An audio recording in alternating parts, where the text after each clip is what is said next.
Aceh Timur Insinyur Mahyudin MSI mengimbau kepada seluruh ASN dan masyarakat Kabupaten Aceh Timur untuk ikut serta mensukseskan survei penilaian integritas tahun 2023 yang diselenggarakan oleh Komisi Pemberantasan Korupsi Republik Indonesia bekerja sama dengan lembaga Frontier.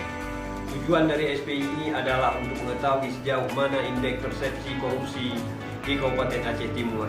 Perlu kami sampaikan, saat ini respon pengisian survei oleh ASN masih sangat rendah. Untuk itu kami himbau bagi ASN dan masyarakat yang telah menerima pesan WhatsApp dari akun SPI 2023 tentang hijau untuk segera melakukan pengisian survei. Data responden akan dijamin kerahasiaannya. Berani mengisi, habisi korupsi. Wassalamualaikum.